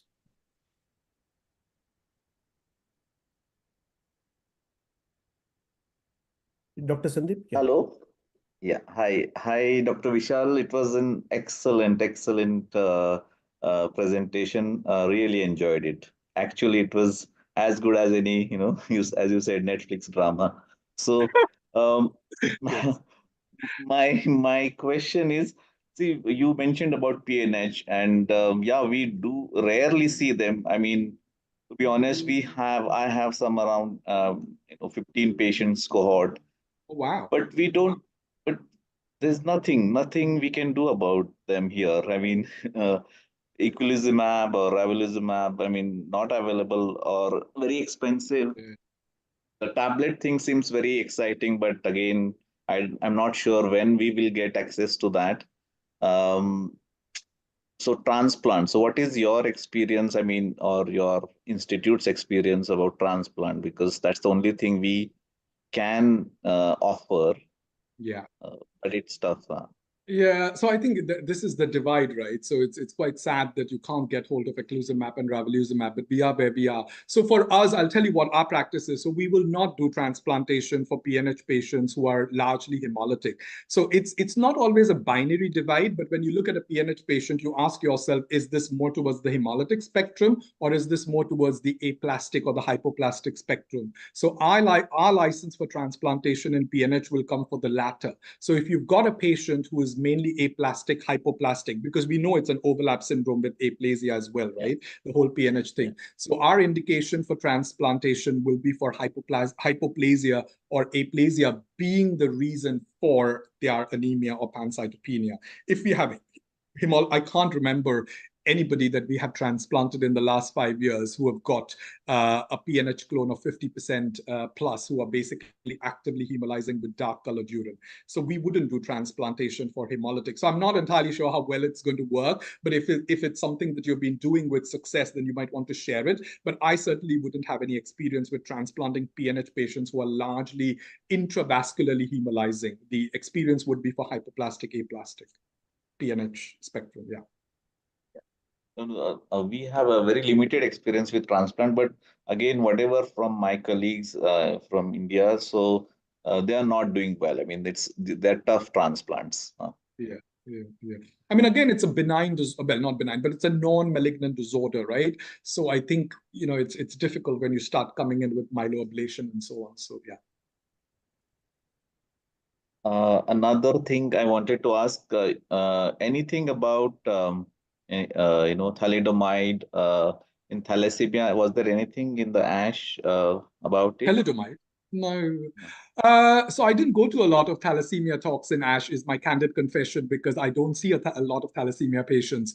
But I mean, gene editing was all over the place for thalassemia. I certainly didn't pick up an abstract or a poster, though I didn't go to a lot of them. But apart from luspatercept, I haven't really seen. Oh yeah, the other thing which was making some stride was the pyruvate kinase allosteric stimulator. So you've got mitapivat and etopivat. So there were a couple of pretty much good going posters going on for those. I think the trials are called as ENHANCE. These are phase 3 trials.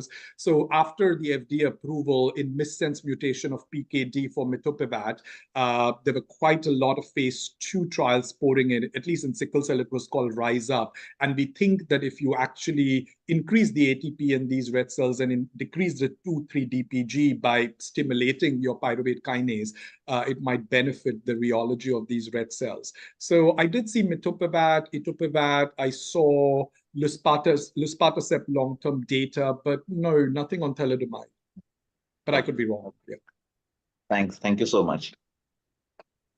And sir, in the same context, any role of hydroxyurea in thalassemia major? I certainly haven't put anybody on hydroxycarbamide for thalassemia major. Again, my experience with thalassemia is going to be very poor because I don't see. I mean, I've got one patient who's a thalassemia intermediate who's hemoglobin H on my cards, whom I've kept just so I can make hemoglobin H preparations for course teaching. That's my candid confession. But no, I wouldn't know about utility or repurposing of hydroxycarbamide in that situation. But I mean, technically and logically, it makes sense because you're doing the same thing, right? You're increasing your hemoglobin F. So it should actually improve the phenotype, because if that's what you're doing with gene therapy, getting your hemoglobin upwards of 40% and therefore benefiting thalassemia patients, then perhaps it should have some role. I think the problem with hydroxycarbamide is, well, at least in sickle cell, I don't know whether I can extrapolate it to thalassemia, is that you don't get the pancellular distribution of hemoglobin F. So when you want hemoglobin F, you want it to be equitably distributed in every single red cell rather than just a big surge. And I think the big difference between hydroxycarbamide versus gene therapy, at least for sickle cell and perhaps for thalassemia, is A, the hemoglobin F shoots like brilliantly, and B, more importantly, I think it's pancellular. But I think with hydroxycarbamide, you can't guarantee big surges, and you certainly cannot guarantee pancellular. So yeah, I don't think it's a big headline for thalassemia. At least scientifically, it doesn't make that much sense. Thank you, sir. And regarding the role of anticoagulation prophylaxis in PNH, are you giving for all the patients? Yeah, we are. So we look at our clone and we normally would do our clone on monocytes, but you could equally do them on neutrophils. And if our clone is upwards of 50%, we think that these patients are at a high risk of, esoteric thrombosis, be it Budd-Chiari syndrome. Cerebral venous thrombosis is something that we are very worried about because we have lost a couple of patients to that in the past, not recently, but a long time ago. So so we will give them prophylactic anticoagulation if their clone is above 50%, even if they do not have an event. We are still very nervous about using DOACs. So I think a lot of people looked at the antiphospholipid antibody data in DOACs from the ASTRO APS and the TRAPS trial and said, oh, these are very thrombotic patients, particularly with ischemic stroke, and it looks like warfarin is the best agent. So for us, unfortunately, though it's not exactly evidence-based, we will put people on warfarin. So for our PNH patients who have a clone of more than 50% upwards, you will see all of them swallowing warfarin and coming to INR clinics, unfortunately. Thank you, sir. Regarding this mantle cell lymphoma, even the ASH is making a good noise about going chemo-free nowadays with, Sympaticus trial and Windows study. Many people also of Windows study also of ibrutinib plus venetoclax. So are there any group of patients, even low risk, where you will opt for chemotherapy regimen followed by transplants versus going chemo-free and going off transplant forever? So I think, as we said before, that old is a very generic term, isn't it? I mean, in my mind, if you're not eligible for transplant, then you shouldn't really be having anything toxic. You shouldn't be having the Nordic protocol. You shouldn't be having RDHAP alternating with RCHOP at all. So for me, there is never like an old patient who is transplant eligible. They're either transplant eligible or ineligible. So that's pretty much binary. Would I give somebody a chemo-free? I mean, obviously everybody is very excited about chemo-free regimens, but it depends on what chemo-free regimen you're using. So we particularly are not very excited, Amit, with that data of the combination of ibrutinib and venetoclax. And I'll tell you why, because we were very sobered down with our CLL data of the GLOW study. So we did two. One was Captivate and one was GLOW. And GLOW was an elderly population of CLL where we used the same combination, ibrutinib and venetoclax. And we were very sobered down with the toxicity, particularly with the cardiac toxicities of ibrutinib. So therefore, very few of us will do a combination of ibrutinib and venetoclax. And yes, it looks like it's chemo-free, but if you're going to use it in the elderly patient, which is what your question was, I worry that it's going to cause, the older you get, more the chances of you getting atrial fibrillation. So if I'm giving you the drug which can induce that or worsen that, or in a very small cohort of patients, God forbid, a ventricular arrhythmia, I become very nervous. And 2 or 3 years ago, it was fine, Amit, to justify going chemo-free with ibrutinib or venetoclax. But now I've got Acala, I've got Zanu. And Acala and Zanu, obviously, they reduce your cardiac toxicities by 1/4. So we are obviously looking at a combination of Zanu and venetoclax, or Acal and venetoclax, as I showed, rather than ibrutinib and venetoclax. So at the minute, the license is what it is. But I think we are sobered because of the toxicities of ibrutinib, even in the elderly population. So to be very honest with you, I can't remember the last time I prescribed ibrutinib to anybody in the last 12 to 15 months. I will always do Zanu and Acal, well, at least in the CLL setting. So yes, it's exciting to go chemo-free, but it depends on what you're using in that chemo-free regimen. If I have an option of Acala plus Veneto or Zanu plus Veneto, then that is what I'm more excited about. And I'm hoping that in a year's time, this is where it will go. Because, sir, another question is related to if the patient is TP53 mutated mantle cell lymphoma high risk, what would be your therapy of choice? Yes, so you're absolutely right. Once you get P53, irrespective of what you do, their survival curves do look dismal. So even if you take them through the whole Nordic protocol, autologous transplant, and rituximab maintenance, you're not too sure whether you're going to put them in safe haven. So we do have a trial which is currently open at King's College. I don't think we have started recruiting anyone. We probably will recruit. It's called the BOVEN trial, and we are using a triplet combination. So we are basically using venetoclax, zanubrutinib, and we are adding obinutuzumab to that. So I don't know whether that's really going to work. But yes, you're absolutely right. The P53 is a huge unmet need in whichever part. I mean, in CLL, P53 is not that bad, right? But I don't think whether you can extrapolate that to mantle cell. So you're absolutely right. It's an unmet need. But if I got somebody who had P53 mutated mantle cell lymphoma at this point of time, I will certainly, while doing shared decision making with the patient, of course, I would say to them, it's a really bad player. You might want to go through transplant and maintenance. But here is a trial which is basically using an antibody, zanubrutinib, venetoclax. Again, it's chemo-free. We think that it might be better. Do you want to go into that? So currently, if I saw somebody with P53, I would certainly offer them the Bovin trial with the triplet combination.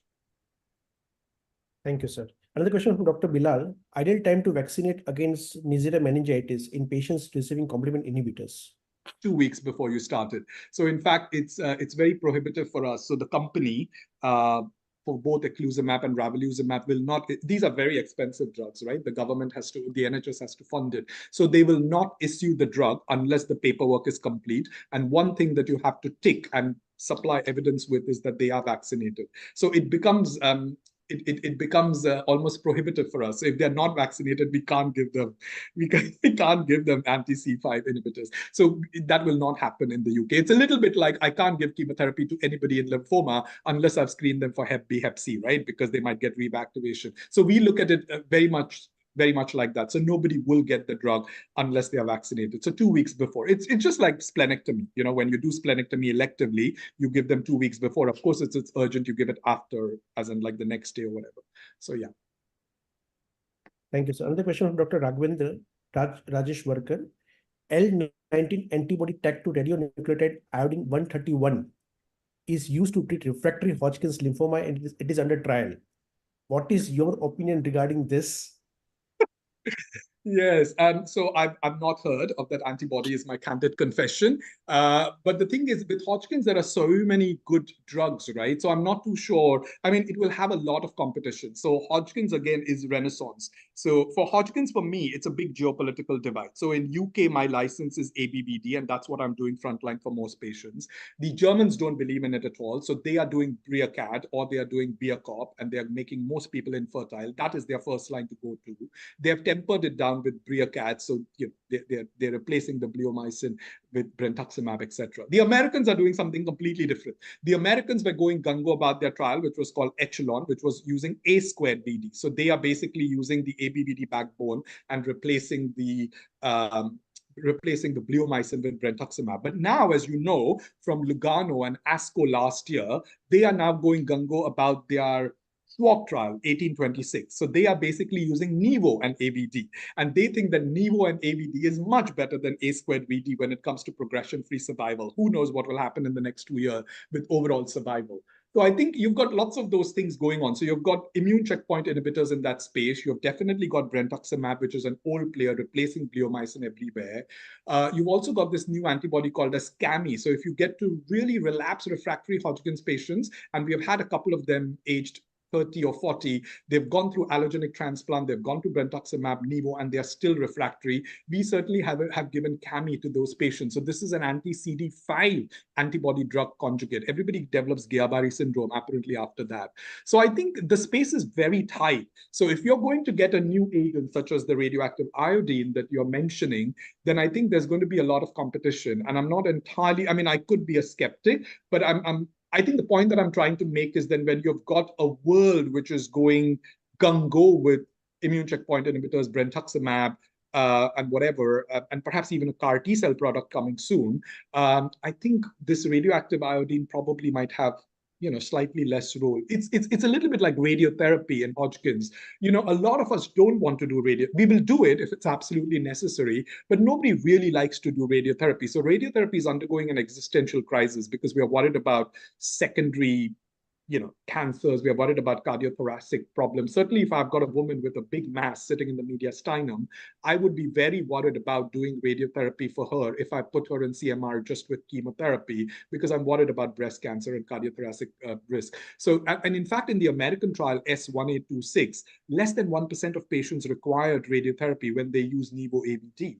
So I think this particular drug that you're alluding to me is a little bit akin to that radiotherapy thing. And I have a feeling that it will really really have to strive very hard to make a place for itself, is my guess. Thank you. And Long answer.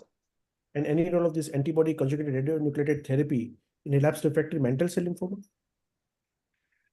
I haven't seen any abstracts, so I do not know is the answer. But if you have seen an abstract or if you have seen some initial phase 1 data, then please share it. And another last question from Dr. Bilal. Oh, the same question regarding the thromboprophylaxis. And Dr. Bilal, I will answer that question. Warfarin is a drug of choice, and they are giving for every patient of PNH on complement inhibitors. Yeah, for those receiving complement inhibitors, are you giving or not, sir? That is a question, sir. So PNH patients. Yes, we are. Yeah. Yeah. So I think if our clone is more than 50%, then we are. So even if when they are on ravulizumab and eculizumab, so if we have a smaller clone, then we are not. But we are worried that even with eculizumab and ravulizumab, we will give it. So we will give it if the clone is above 50%. So what I'm trying to say is, yeah, sure. Yeah, Dr. Sandeep, you want to say something? Okay. Yeah. So after the clone is more than 50%, you are giving irrespective of complement inhibitors.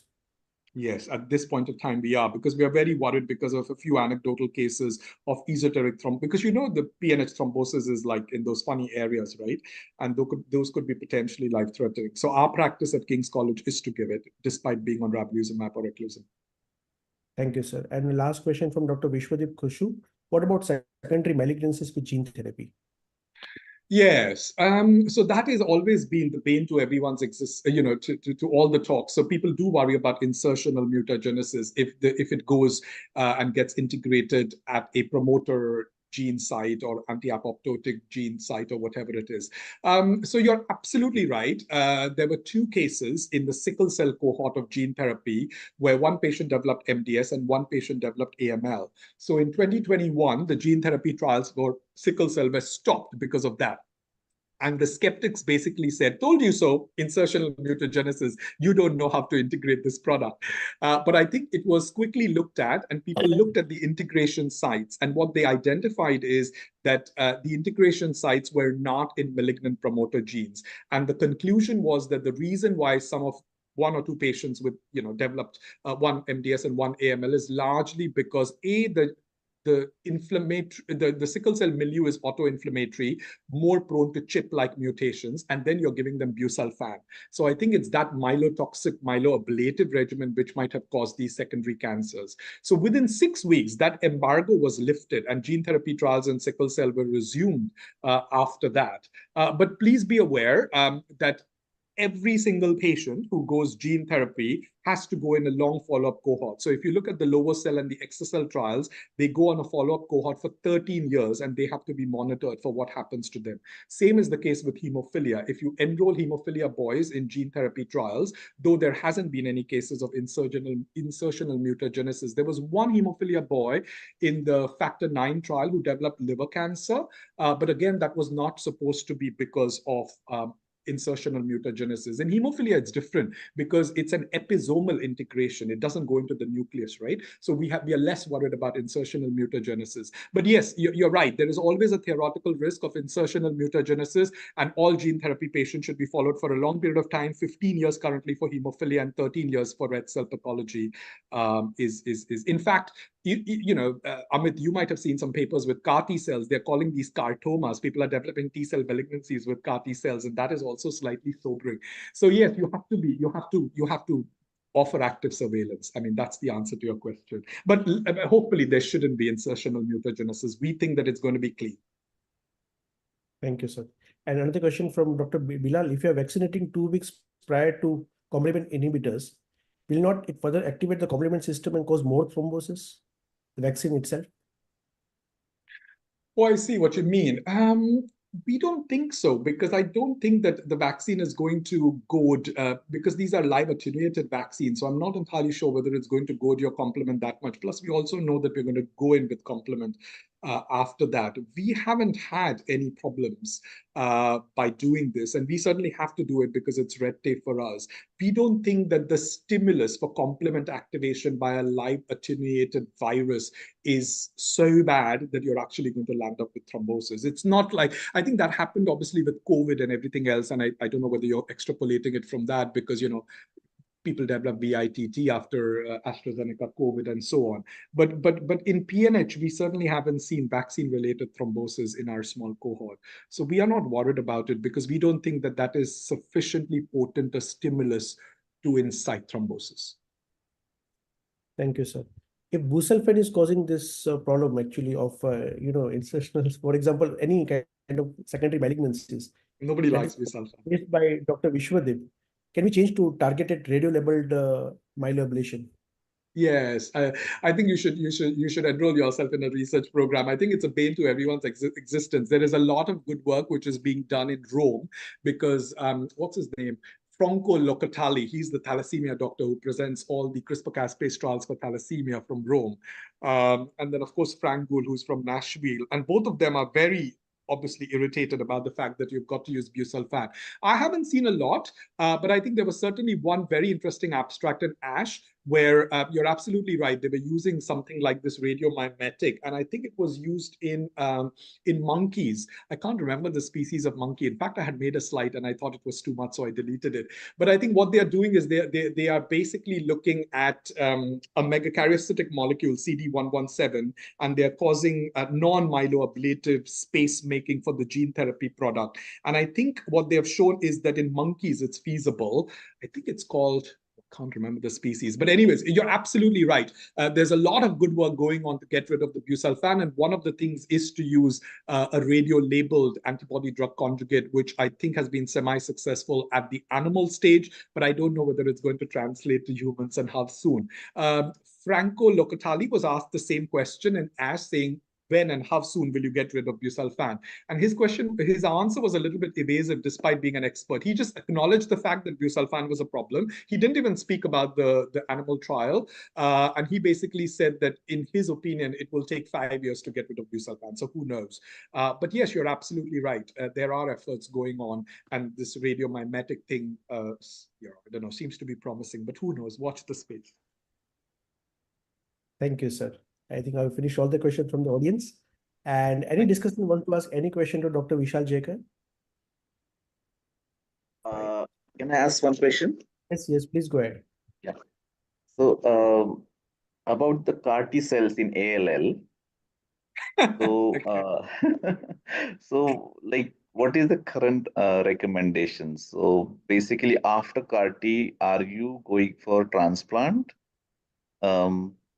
Or should we, which patient should go for transplant?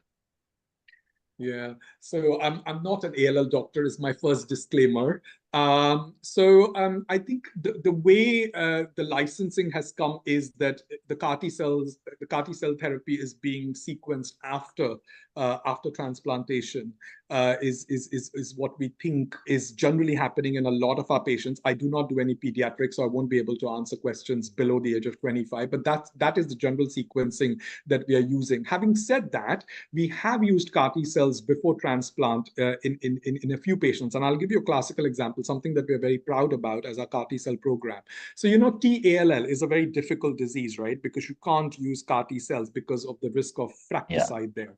So you probably have seen that big news that came out from GOSH, Great Ormond Street Hospital. So they have basically an allogeneic CAR, which is a base edited CAR.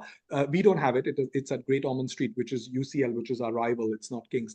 So basically, they have a base edited CAR for T-cell ALL, where they have used the base edited CAR. They've made the patient go into some kind of remission and then taken it for a transplant. So they have certainly used it as a bridge. And they've done 7 patients so far. And we certainly have just done our first patient. So we were very proud of that because we have a relapsed refractory T-ALL who can't go for transplantation because she is so refractory. So the base edited allogeneic CAR was basically something that we used as bridging, and she has she's going through a transplant regimen, if I remember correctly.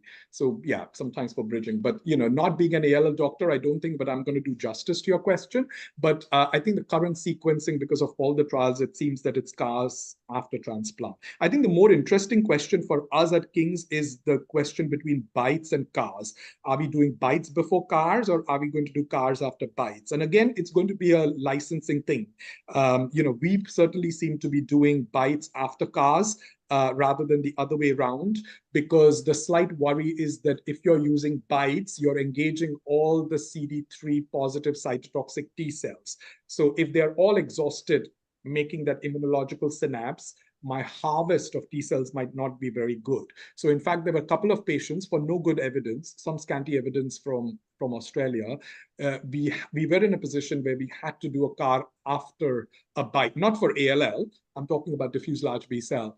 And we actually gave them a washout period of 3 months and then collected the CAR T cell product because the patient's disease was not too rampant. But if it was very progressive, we wouldn't have been able to wait for 3 months. So in our minds, I think we are very challenged by the question of BiTE first, CAR second, BiTE first. With transplant, I think a lot of us, well, in the ALL setting, it looks like the sequencing currently might be transplant followed by CAR. Okay, so sir, I've finished all the questions from the audience, and I think there are no more raising signs from the discussions. I must say, sir, you are always fantastic, superb teacher. Thank you, Amit. Excellent teacher. The words what you say are also crystal clear that it remains in our mind forever. I know you're embarrassing me now, Amit. So I must take a leave. But thank you everyone for your patient listening. Thank you very much. So much. I Thank thank you. all Bye. the discussions over here, and I hand over to Dr. Mittal for the final vote of thanks. Okay. Thank you very much, sir. Today's webinar on hematology by Concord Biotech and Mumbai Hematology Group. I extend my heartfelt gratitude to our speaker, especially Dr. Vishal Jaikar, and our chief guest, Dr. Arun, for their sharing invaluable expertise and focused on latest advancement in hematology. I would also like to extend my special thanks to Dr. Amit Khurana and Dr. M.B. Agrawal for his unwavering support, for their providing us an opportunity to convey their enlightening session.